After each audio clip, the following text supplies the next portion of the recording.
اللہ حفاظت فرمائے، اللہ حفاظت فرمائے۔ ابتدا میں نے تھوڑی سی وہ بات عرض کی تھی، وہ یہ کہ جب کسی جگہ کے مسلمان نماز پڑھ سکتے ہوں، رکاوٹ کوئی نہ ہو، پھر بھی نہ پڑھیں۔ جب کسی جگہ کے مسلمان روزہ رکھ سکتے ہوں اور سستی کی وجہ سے روزے نہ رکھیں، جب کسی جگہ کے مسلمان زکوٰۃ دے سکتے ہوں پھر بھی نہ دیں، جب کسی جگہ کے مسلمان حرام کاموں سے بچ سکتے ہوں پھر بھی نہ بچیں، جب کسی جگہ کے مسلمان قرآن پڑھ سکتے ہوں پھر بھی قرآن کے ساتھ ان کا تعلق قائم نہ ہو، جب کسی جگہ کے مسلمان اپنی نبی کی ایک سنت پر عمل کر سکتے ہوں پھر بھی نہ کریں، تو اللہ تعالیٰ شانوں کی طرف سے کبھی خطرناک فیصلے آتے ہیں۔ وہ یہ کہ جب تم آزادی کے دور میں میرے دین پر عمل کر سکتے تھے پھر بھی تم نے عمل نہیں کیا، تو میں ایسے حالات لے آؤں گا کہ تم چاہو گے بھی عمل کرنا تو کر نہیں سکو گے۔ اس کی مثال نمبر 1 اندلس کی میں نے پیش کر دی تھی کہ اندلس میں 800 سال تک مسلمانوں کی حکومت رہی، اور بعد میں جب خرابیاں شروع ہو گئی تو وہ حالات آ گئے کہ اگر وہ قرآن پڑھنا چاہے تو نہیں پڑھ سکتے تھے، اپنی عورتوں کی عصمتیں بچانا چاہیں تو نہیں بچا سکتے تھے، بلکہ کیا ان کی تو جان بھی باقی نہیں رہی، اور وہاں کے مسلمان یا تو مارے گئے یا عیسائی بن گئے یا وہاں سے فرار ہو گئے، اور اس طرح سے 800 سال کا مسلم ملک جو اذانوں سے آباد تھا وہ 800 سال کا مسلم ملک کفرستان بن گیا۔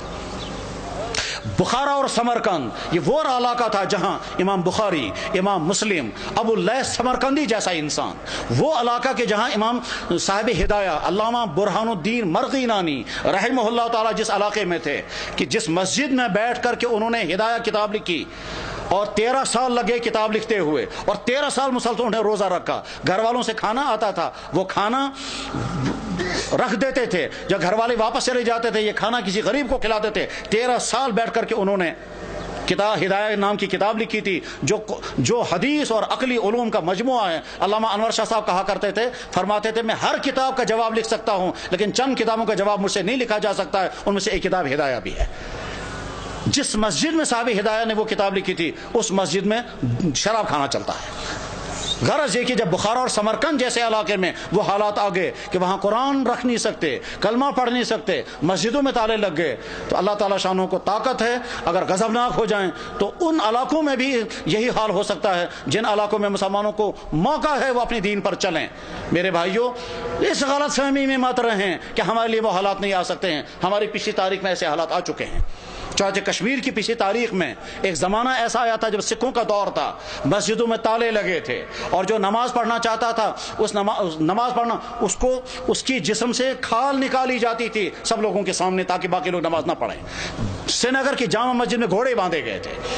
تمام مسجدیں مسمار کر دی گئی تھی، اس وقت لوگ نماز پڑھنا نہیں پڑھ سکتے تھے، یہ اذانیں بین ہو گئی تھی۔ جب کسی جگہ کے مسلمان اپنی دین کی ناقدری کرنے لگتے ہیں تو ایسے حالات آ سکتے ہیں، اور اس کی مثال اس بات کی مثال نہیں کہ مسلمانوں نے ناقدری کی، وہ تو ظلم ہے، لیکن مثال ہمارے سامنے ہے برما کے حالات، جہاں کی مسجدیں ختم، جہاں کے مدرسے ختم، جہاں کی داڑھیوں کے ایک بال کر کے نوچتے ہیں، جہاں علماء کو کھڑا کر کے اور سوئیاں مار کر کے ان کو شہید کرتے ہیں، جہاں ایک مسلمان خاتون کے ساتھ 20 30 بلکہ 100 آدمی بدکاریاں کرتے ہیں اور کھلے عام کرتے ہیں، جہاں مسلمان عورتوں کو کھڑا کر کے آگ لگا کر جلا دیتے ہیں، جہاں مسلمان عورتوں کی گودوں کے اندر ان کے بچوں کو ذبح کر دیتے ہیں، اور ساری دنیا کے مسلمان دیکھ رہے ہیں مگر کوئی کچھ نہیں کر سکتا۔ جب ان مظلوم مسلمانوں کے لیے کوئی آواز نہیں اٹھا رہا ہے تو آپ بے فکر یہ مت رہیں ہمارے ساتھ اگر کبھی ایسا ہوا تو ساری دنیا کے مسلمان سرگرم ہو جائیں گے۔ آج کا مسلمان بے حس ہو چکا ہے، آج کا مسلمان دنیا کے حکمران، ان کے بیوروکریٹ، ان کے تمام ہائی کلاس طبقے وہ اپنی عیاشوں میں ڈوبے ہوئے ہیں، کسی سے کوئی امید نہیں ہے۔ اپنے دین پر جمنے کا فیصلہ کر کے اٹھیں، اپنے ایمان پر قائم رہنے کا فیصلہ کر کے اٹھیں، اپنے دین پر چلنے کا فیصلہ لے کر اٹھیں، اپنے گھروں کے اندر دیندار گھر بنانے کا فیصلہ لے کر اٹھیں، اپنے بزنسوں کو مسلمان بزنس بنانے کا فیصلہ لے کر اٹھیں، اپنے فنکشنوں کو دین کا فنکشن بنانے کا فیصلہ لے کر کے اٹھیں۔ جب مسلمان حرام سے بچ سکتا ہو اور پھر بھی نہ بچے اور شرابیں پیے تو حالات ایسے آ سکتے ہیں کہ زبردستی مسلمانوں کو شراب پلائی جائے گی۔ جب مسلمان داڑھی رکھ سکتا ہو اور نہ رکھے تو بعد میں ایسے حالات آ سکتے ہیں کہ رکھنا بھی چاہیں تو نہیں رکھ سکتے۔ ساری ترکی کے اندر مسلمان داڑھی رکھ نہیں سکتا، حالانکہ سارا مسلمان ملک ہے۔ ایسے حالات آ سکتے ہیں، اس لیے اپنے دین کے ساتھ وفاداری کا فیصلہ کرو، ورنہ تو ایسا ہو سکتا ہے کہ اللہ جب تم میرے دین کے ساتھ وفاداری نہیں کرو گے تو میں تم پر ایسے حالات لا سکتا ہوں کہ تم چاہو گے بھی میرے دین پر عمل کرنا تو کر نہیں سکو گے۔ اللہ جل شانہ اس برے انجام سے ہم سب کی حفاظت فرمائے، ہمارے ان اکابرین کی حفاظت ہو، مدارس کی، مساجد کی، دین کے و دینی اداروں کی، دین کے کام کرنے والوں کی اور دین پہ جننے والوں کی مدد فرمائے۔ وآخر دعوانا ان الحمد للہ رب العالمین برحمتک یا ارحم الراحمین، آمین۔